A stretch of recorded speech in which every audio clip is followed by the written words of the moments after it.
بسم الله الرحمن الرحیم. ګرانو کتونکو تاسو وینئ موږ په اقرا سکول کې چې کوم دینو موجود یو. یقینا چې دا به تاسو ته پته وي چې په مارچ په اولنۍ هفته کې فوټبال پریمیر لیګ چې کوم دینو شروع کیږي په یونس سټیډیم کې د هغې دپاره چې کوم دی کیمپونه لګېدلي د ټولو ټیمانو کیمپونه.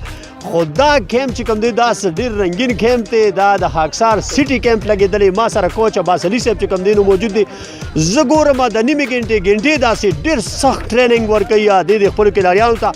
دې سره به یو څو خبرې کوو. السلام علیکم سر. السلام. زه خو لومبې ستاسو ډېر شکریا ادا کوم د پښتو نیوز چې رالل دلته او زموږ دا کیمپ یې ولیدو.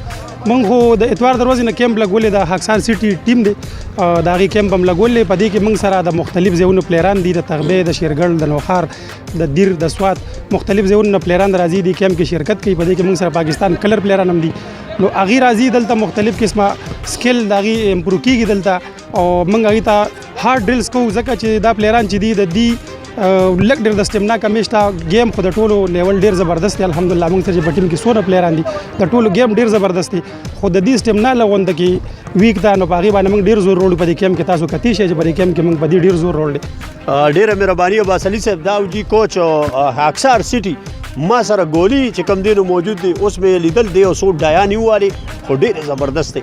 دنه به تپوس کوو. السلام علیکم. وعلیکم السلام. د کوچ رویه څنګه تاسو سره او کوچ څونه محنت کوي؟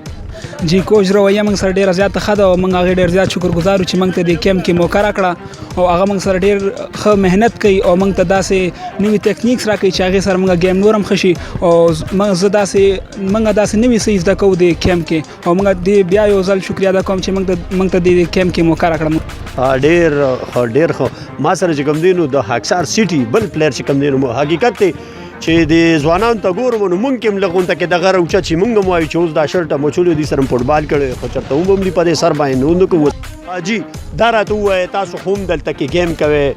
کوس عباس علي صاحب چې کوم دی نو هغه هم میلو شو مونږ سره لکه دا ګول کیپر لکه هغې هم ډېر اعتماد کوي په هغې باندې. د هغه ښه دغې مونږ ته بیان کړه. څه وایې؟ ټول نه مخکې خو السلام علیکم. ستاسو ډېره مهرباني. تاسو موږ له چې کوم دی دونه وخت راکړو. ستاسو چې کوم دی نو موږ له دونه حوصله افزایي کوئ او عباس علي خو چې کوم دی نو د موږ لپاره یو اډوانټیج دی او ماشاءالله هغې چې کوم دی نو فوټبال لپاره یوازې دا نه چې زموږ دپاره کوي. هغې مردان کې چې کوم دی ډېر زیات چې کوم دی کوششونه کوي د فوټبال لپاره او هغې موږ سره دا هم اډوانټیج دی چې موږ ته چې کوم دی دا د ښکلی ګراونډ دی ماشاءالله او د هغې کوچنګ ایکسپیرینس چې کوم دی موږ ډېره فایده حاصله کړه او حاصلوو هم ته انشاءالله. زما نوم عبدالله دی اور خاکسار نه راځو. خاکسار سټي نه لوبېږو. ګیم به کوو انشاءالله او زموږ ډېر ښکلی ګراونډ دی. ډېر ښکلی کیمپ روان دی او انشاءالله چې داسې جاري نو انشاءالله تعالی چې موږ به دا فاینل هم انشاءالله ګټو. موږ زیاتره مشکور یو د چیمبر اف کامرس چې دا بزنس خلک دي خپلې هر څومره وخت جاني مالي تاوان کوي. زموږ دپاره دا یو ټورنمنټ ارګنایز کړه څنګه چې دې نه مخکې د کرکټ یو ټورنمنټ هغې وکړه ډېر په ښکلي انداز باندې او یو ښه طریقه دا ده ځکه دې کې زموږ نور سني نوي زاړه ټول واړه ماشومان تاسو د ګراونډ کې وینئ موږ سره ډېر کسان دي دلته. بل خلک هم خوشحالېږي دغه ته داسې ایونټس ته. موږ په خپله ډېر زیات انجوی کوو. ګټات او بیلات خو په خپل ځای دی خو د الله د طرفه وي. بهر کې موږ خپل کوشش کوو داسې به زموږ نور وروڼه زموږ نور ټیمونه چې کوم دي هغه هم د مردان د سیمې دي ټول زموږ وروڼه ملګري دي او موږ یو ځای فوټبال کړی یو ځای لوی شوي یو. نو انشاءالله ښه په خپل طریقې باندې او په خپل انداز باندې به دا ټورنمنټ موږ انجوی کوو.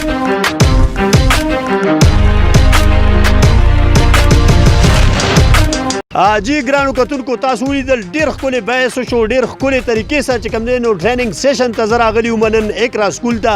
تاسو وکتل خاکسار سټي نوجوانان پلیران چې کوم دی نو راغلي دي ډېر خوشحاله دي پرجوش دي. دی وایي چې په هغه ورځ به زموږ ډغرې څوک هم نه کله چې موږ میدان ته کوشو. نو ما سره موجود دي. دی هم په زړه کې دا جذبات ساتي. دا وایي چې یاره موږ داسې یو څو چغې وو چې هغه زموږ د ملک دپاره وي زموږ د فوج دپاره وي زموږ د آنر دپاره وي او زموږ د خاکسار سټي دپاره وي. نو دوی به دا چغې په خپله ووایي پاکستان زنده‌باد. خاکسار سټي زنده‌باد. ګټه د مردان ده. ګټه د مردان ده. زنده‌باد. حقیقت دی دا ګټه د مردان ده او الله دې وکړي چې زموږ دا پریمیر لیګ چې کوم شروع کیږي چې دا الله پاک په خیر د خوشحالو پای ته ورسوي او دا کوم محنت چې کړی دا ځوانان سبا بیا د پاکستان نمایندګي کوي. مال اجازت راکړئ. د الله په امان.